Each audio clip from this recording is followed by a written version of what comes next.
लोकसभा के स्पीकर आदरणीय श्री ओम बिरला जी, राज्यसभा के उपसभापति श्री हरिवंश जी,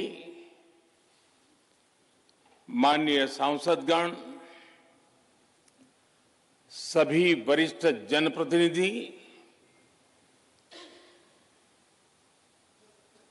विशिष्ट अतिथि, अन्य सभी महानुभाव और मेरे प्यारे देशवासियों, हर देश की विकास यात्रा में कुछ पल ऐसे आते हैं जो हमेशा के लिए अमर हो जाते हैं।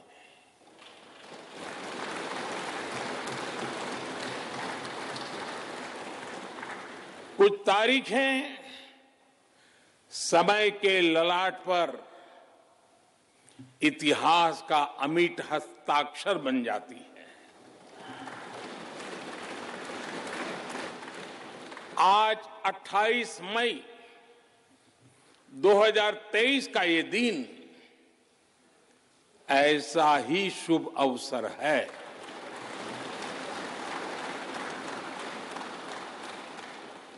देश आजादी के 75 वर्ष होने पर अमृत महोत्सव मना रहा है। इस अमृत महोत्सव में भारत के लोगों ने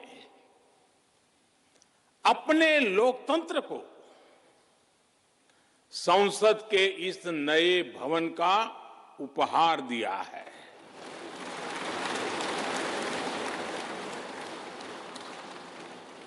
आज सुबह ही संसद भवन परिसर में सर्वपंथ प्रार्थना हुई है। मैं सभी देशवासियों को भारतीय लोकतंत्र के इस स्वर्णिम क्षण की बहुत बहुत बधाई देता हूं।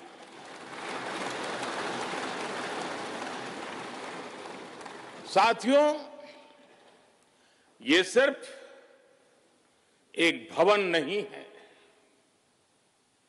ये 140 करोड़ भारतवासियों की आकांक्षाओं और सपनों का प्रतिबिंब है।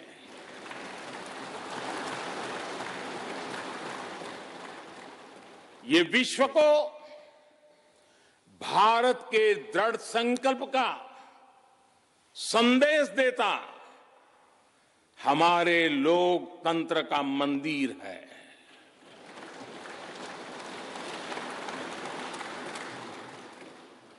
ये नया संसद भवन योजना को यथार्थ से,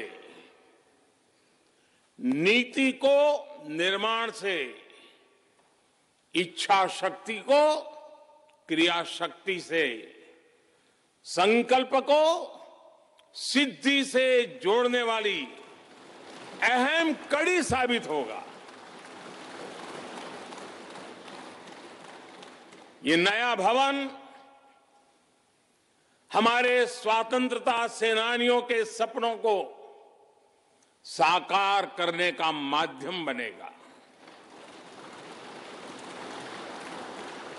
ये नया भवन आत्मनिर्भर भारत के सूर्योदय का साक्षी बनेगा।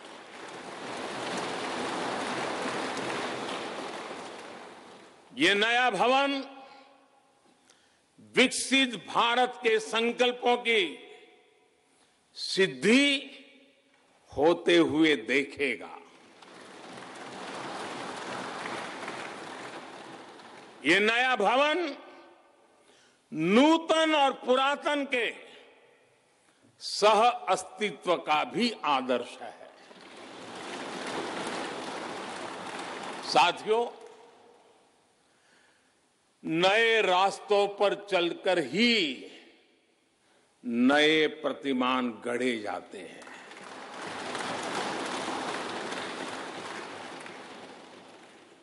आज नया भारत नए लक्ष्य तय कर रहा है, नए रास्ते गढ़ रहा है, नया जोश है, नया उमंग है, नया सफर है, नई सोच है, दिशा नई है, दृष्टि नई है, संकल्प नया है, विश्वास नया है।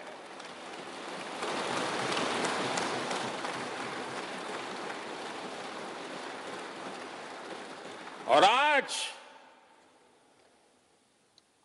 फिर एक बार पूरा विश्व भारत को, भारत के संकल्प की दृढ़ता को,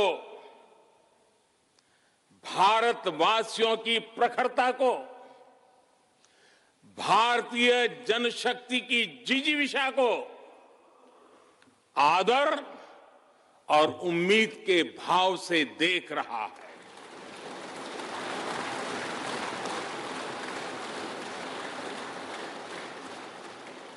जब भारत आगे बढ़ता है तो विश्व आगे बढ़ता है।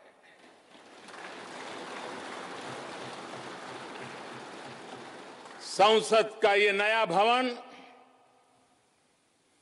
भारत के विकास से विश्व के विकास का भी आह्वान करेगा।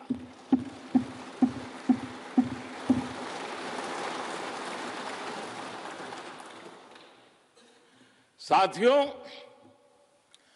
आज इस ऐतिहासिक अवसर पर कुछ देर पहले संसद की इस नई इमारत में पवित्र सेंगोल की भी स्थापना हुई है।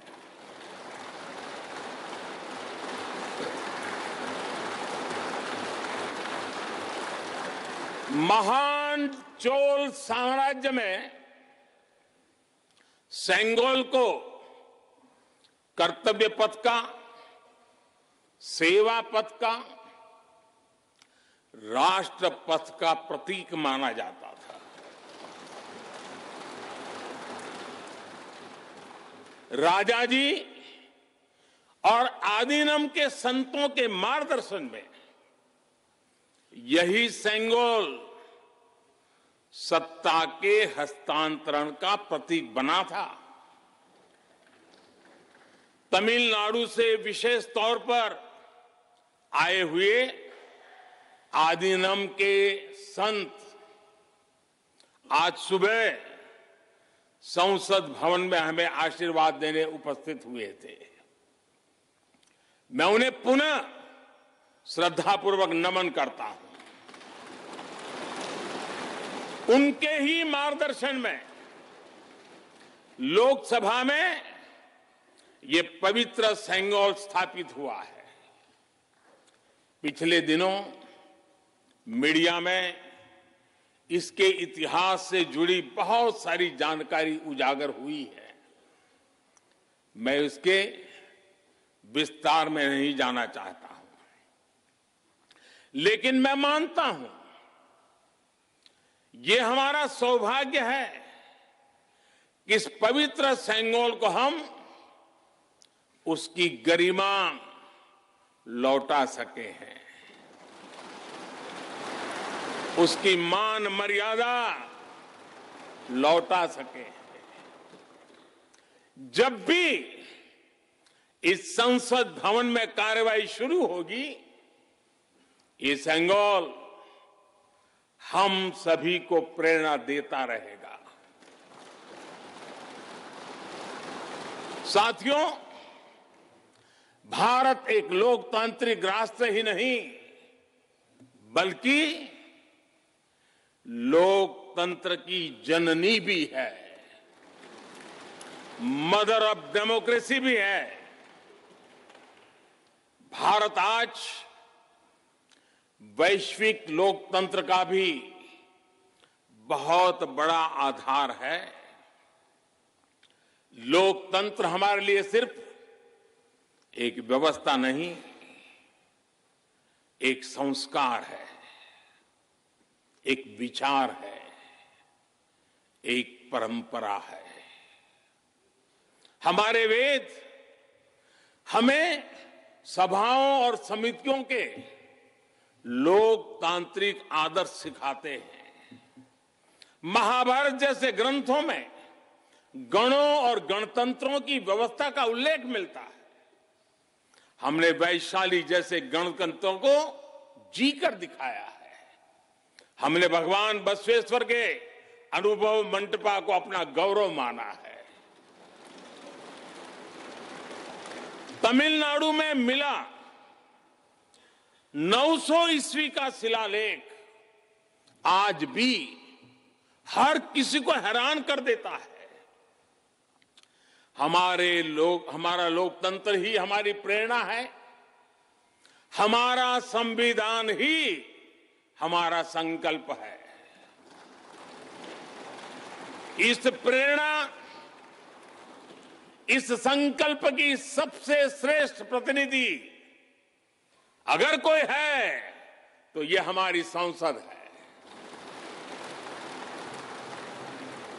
और ये संसद देश की जिस समृद्ध संस्कृति का प्रतिनिधित्व करती है उसका उद्घोष करती है। शेते निपद्यमानस्य शेते निपद्यमानस्य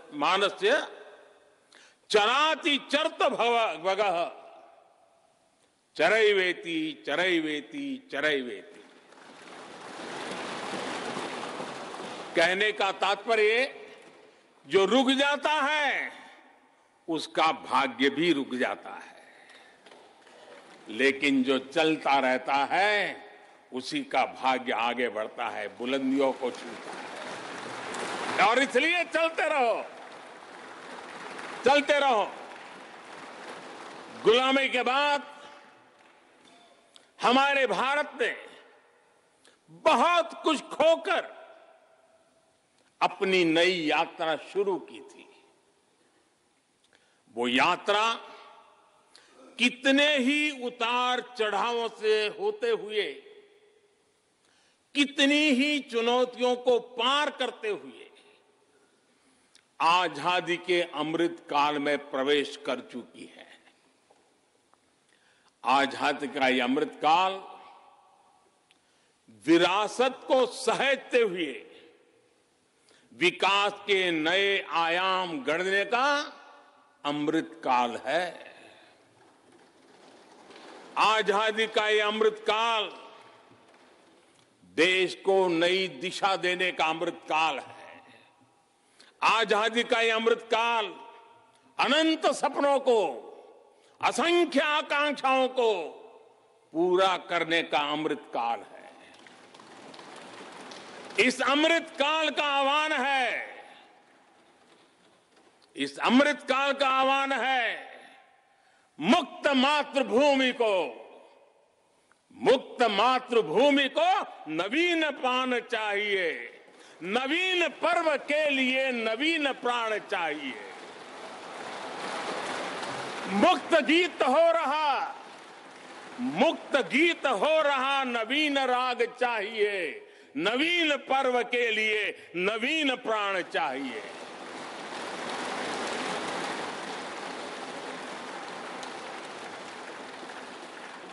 और इसलिए भारत के भविष्य को उज्जवल बनाने वाली इस कार्यस्थली को भी उतना ही नवीन होना चाहिए, आधुनिक होना चाहिए। साथियों, एक समय था जब भारत दुनिया के सबसे समृद्ध और वैभवशाली राष्ट्रों में गिना जाता था। भारत के नगरों से लेकर महलों तक, भारत के मंदिरों से लेकर मूर्तियों तक, भारत का वास्तु भारत की विशेषज्ञता का उद्घोष करता था। सिंधु सभ्यता के नगर नियोजन से लेकर मौर्यकालीन स्तंभों और स्तूपों तक चोल शासकों के बनाए भव्य मंदिरों से लेकर जलाशयों और बड़े बांधों तक भारत का कौशल विश्व भर से आने वाले यात्रियों को हैरान कर देता था। लेकिन सैकड़ों साल की गुलामी ने हमसे हमारा ये गौरव छीन लिया। एक ऐसा भी समय आ गया जब हम दूसरे देशों में हुए निर्माण को देखकर मुग्ध होने लग गए। 21वीं सदी का नया भारत बुलंद हौसले से भरा हुआ भारत अब गुलामी की उस सोच को पीछे छोड़ रहा है।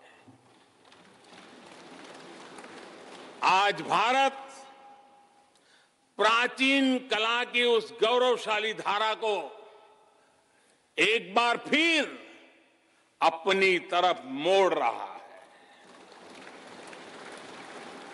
और संसद की ये नई इमारत इस प्रयास का जीवंत प्रतीक बनी है। आज नए संसद भवन को देखकर हर भारतीय गौरव से भरा हुआ है। इस भवन में विरासत भी है, वास्तु भी है, इसमें कला भी है, कौशल भी है, इसमें संस्कृति भी है और संविधान के स्वर भी है। आप देख रहे हैं कि लोकसभा का आंतरिक हिस्सा, यहां भी देखिए, यहां भी देखिए, राष्ट्रीय पक्षी मोर पर आधारित है। राज्यसभा का आंतरिक हिस्सा राष्ट्रीय फूल कमल पर आधारित है और संसद के प्रांगण में हमारा राष्ट्रीय वृक्ष बरगद भी है। हमारे देश के अलग अलग हिस्सों की जो विविधता है, इस नए भवन ने उन सबको समाहित किया है। इसमें राजस्थान से लाए गए ग्रेनाइट और बलुआ पत्थर लगाए गए हैं। ये जो लकड़ी का काम आप देख रहे हैं ना, वो महाराष्ट्र से आई है। यूपी में भदोही के कारीगरों ने इसके लिए अपने हाथ से कालीनों को बुना है। एक तरह से इस भवन के कण कण में हमें एक भारत श्रेष्ठ भारत की भावना के दर्शन। साथियों, संसद के पुराने भवन में सभी के लिए अपने कार्यों को पूरा करना कितना मुश्किल हो रहा था, ये हम सभी जानते हैं।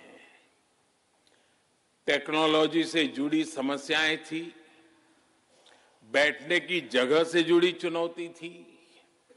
इसलिए ही बीते 1.5-2 दशकों से ये चर्चा लगातार हो रही थी कि देश को एक नए संसद भवन की आवश्यकता है।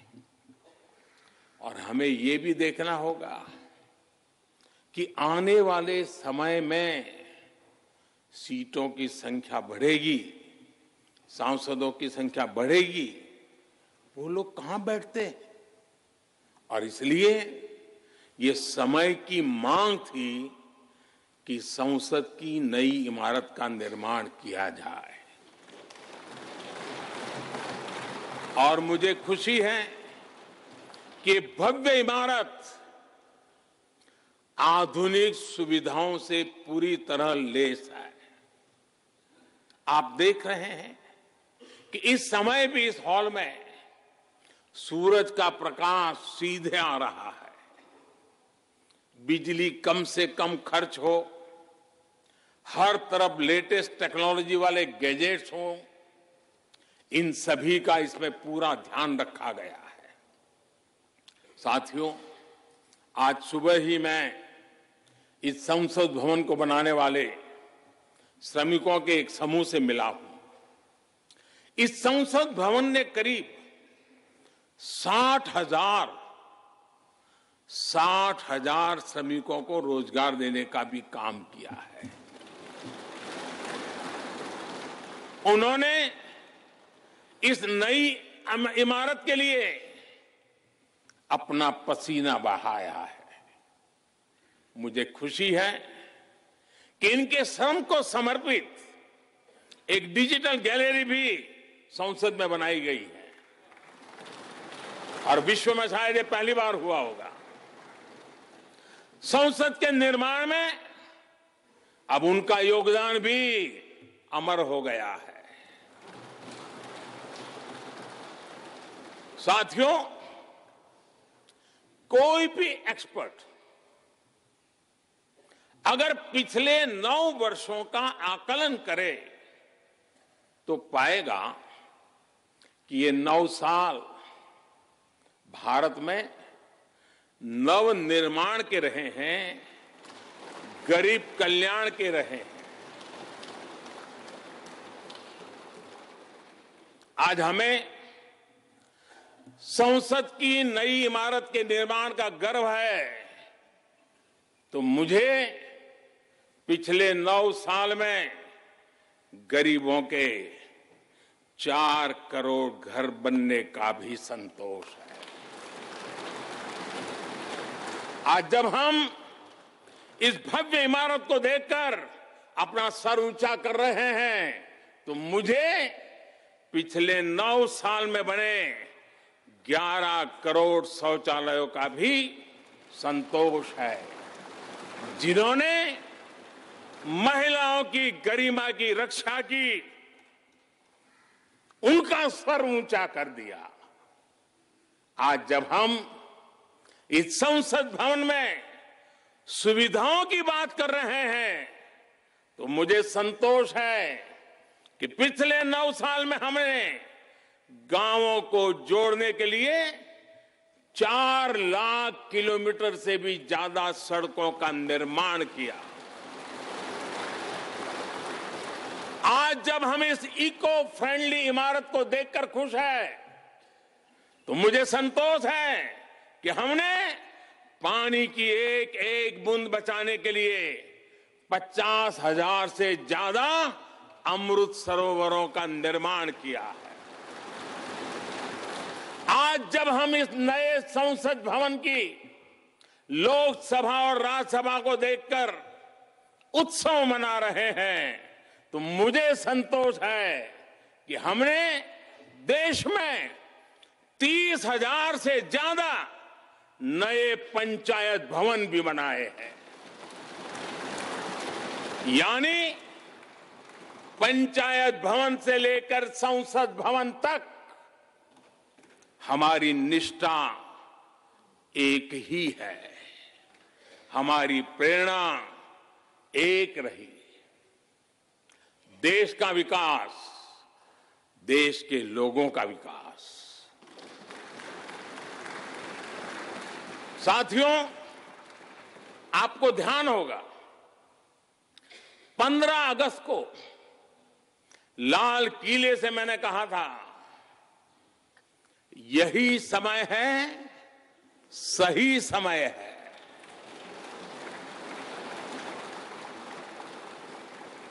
हर देश के इतिहास में ऐसा समय आता है जब देश की चेतना नए सिरे से जागृत होती है। भारत में आजादी के 25 साल पहले, 47 के पहले 25 साल याद कीजिए, आजादी के 25 साल पहले ऐसा ही समय आया था। गांधी जी के असहयोग आंदोलन ने पूरे देश को एक विश्वास से भर दिया था। गांधी जी ने स्वराज के संकल्प से हर भारतवासी को जोड़ दिया था।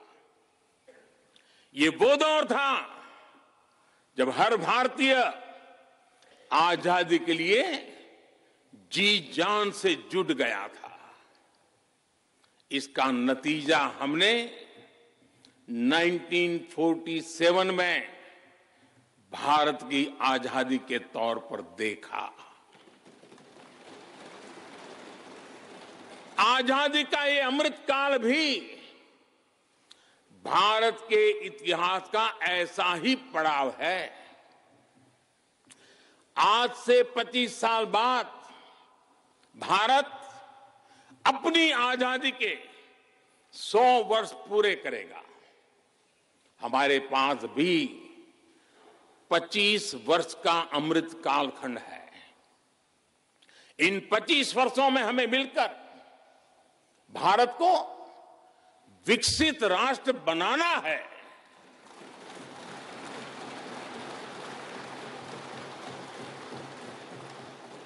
लक्ष्य बड़ा है, लक्ष्य कठिन भी है, लेकिन हर देशवासी को आज इसके लिए जी जान से जुटना ही है। नए प्रण लेने हैं, नए संकल्प लेने हैं, नई गति पकड़नी है। और इतिहास गवाह है कि हम भारतीयों का विश्वास सिर्फ भारत तक ही सीमित नहीं रहता।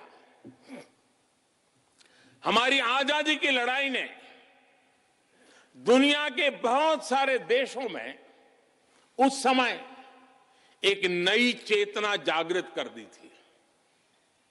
हमारी आजादी की लड़ाई से भारत तो आजाद हुआ ही, साथ ही कई देश आजादी की राह पर चल पड़े। भारत के विश्वास ने दूसरे देशों के विश्वास को सहारा दिया था। और इसलिए भारत जैसा विविधता से भरा देश,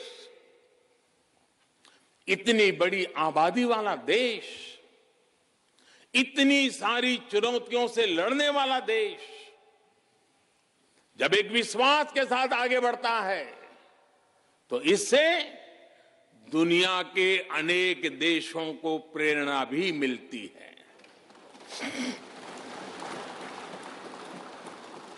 भारत की हर सफलता आने वाले दिनों में दुनिया के अलग अलग भूभाग में अलग अलग देशों की सफलता के रूप में प्रेरणा का कारण बनने वाली है।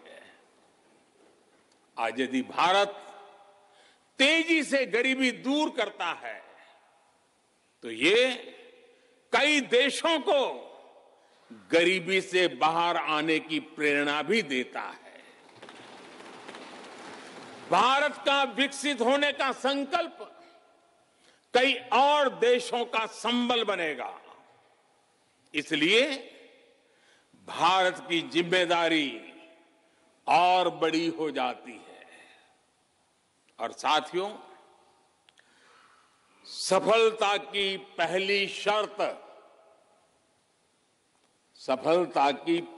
शर्त सफल होने का विश्वास ही होती है।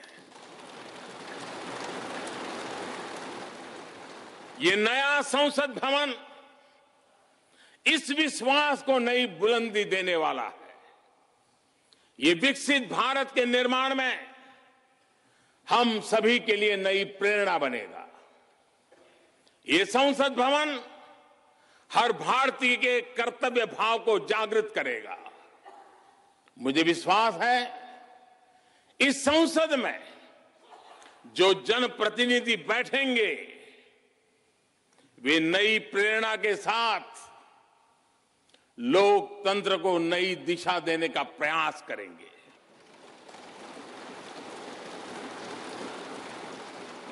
हमें नेशन फर्स्ट की भावना से आगे बढ़ना होगा। इदम राष्ट्राय इदम न मम। हमें कर्तव्य पथ को सर्वोपरि रखना होगा। कर्तव्यमेव कर्तव्यम और कर्तव्यम न कर्तव्यम। हमें अपने व्यवहार से उदाहरण प्रस्तुत करना होगा। यद यदाचरति श्रेष्ठ तत्देव इतरो जनः। हमें निरंतर खुद में सुधार करते रहना होगा। उद्धरेत आत्मना आत्मानाम। हमें अपने नए रास्ते खुद बनाने होंगे। अपदीवो भवः। हमें खुद को खपाना होगा, तपाना होगा। तपसो ही परम नास्ति तपसा बिंदते महत। हमें लोक कल्याण को ही अपना जीवन मंत्र बनाना होगा। लोकहितम मम करणीयम। जब संसद के इस नए भवन में हम अपने दायित्वों का ईमानदारी से निर्वहन करेंगे तो देशवासियों को भी नई प्रेरणा मिलेगी। साथियों, दुनिया के सबसे बड़े लोकतंत्र को यह नई संसद एक नई ऊर्जा और नई मजबूती प्रदान करेगी। हमारे श्रमिकों ने अपने पसीने से इस संसद भवन को इतना भव्य बना दिया है। अब हम सभी सांसदों का दायित्व है कि इसे अपने समर्पण से और ज्यादा दिव्य बनाएंगे।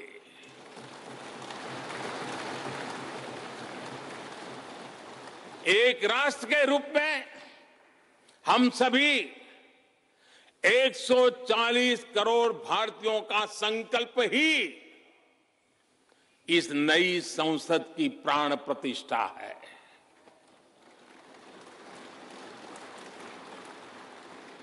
यहां होने वाला हर निर्णय आने वाली सदियों को सजाने संवारने वाला है। यहां होने वाला हर निर्णय आने वाली पीढ़ियों को सशक्त करने वाला होगा। यहां होने वाला हर निर्णय भारत के उज्ज्वल भविष्य का आधार बनेगा। गरीब, दलित, पिछड़ा, आदिवासी, दिव्यांग समाज के हर वंचित परिवार के सशक्तिकरण का, वंचितों को वरीयता का रास्ता यहीं से गुजरता है। इस नए संसद भवन की हर ईंट, हर दीवार, इसका कण कण गरीब के कल्याण के लिए समर्पित है।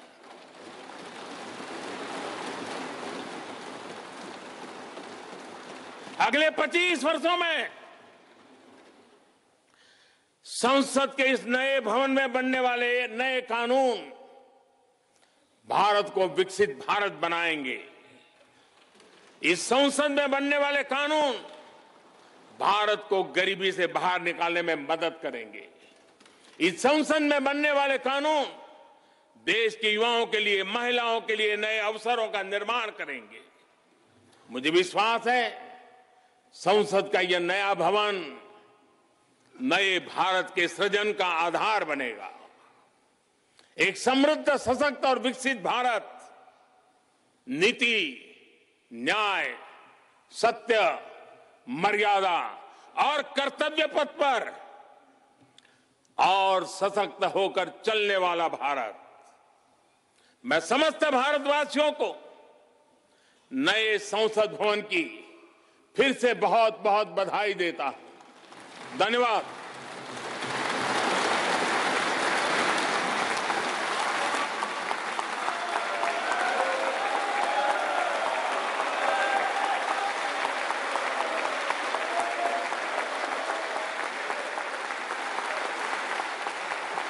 धन्यवाद माननीय प्रधानमंत्री जी। गणमान्य अतिथिगण, भारत की संसद के नवनिर्मित भवन के लोकार्पण का कार्यक्रम अब यहीं समाप्त होता है। आप सभी को इस ऐतिहासिक अवसर पर पधारने के लिए हृदय से धन्यवाद। नमस्कार, जय हिंद।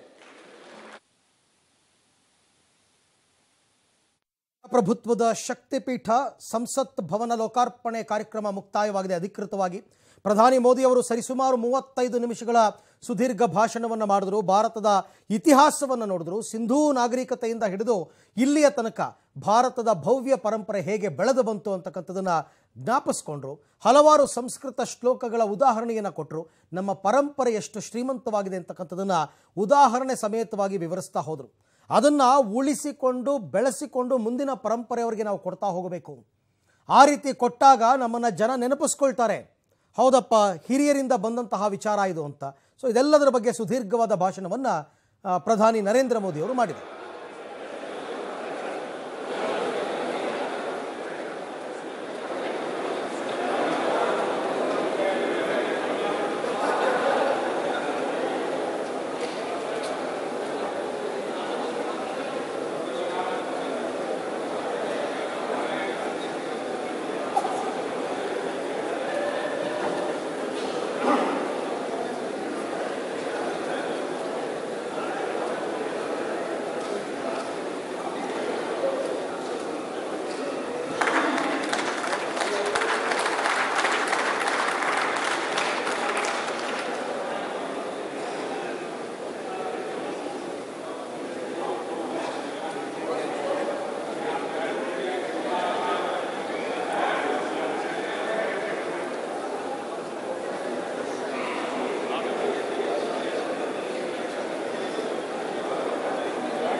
ನೂತನ ಸಂಸತ್ನಲ್ಲಿ ಪ್ರಧಾನಿ ಮೋದಿಯವರ ಐತಿಹಾಸಿಕ ಭಾಷಣ, ಒಂದು ರೀತಿಯಲ್ಲಿ ಈ ಪರಿಕಲ್ಪನೆ ಬಂದದ್ದು ಹೇಗೆ ಇದನ್ನು ನಿರ್ಮಾಣ ಮಾಡಲಾಯಿತು ಮತ್ತು ಇದರ ಅವಶ್ಯಕತೆ ಏನಿತ್ತು ಅದರ ಬಗ್ಗೆ ಕೂಡ ಸಾಕಷ್ಟು ಮಾತನ್ನು ಆಡಿದ್ರು.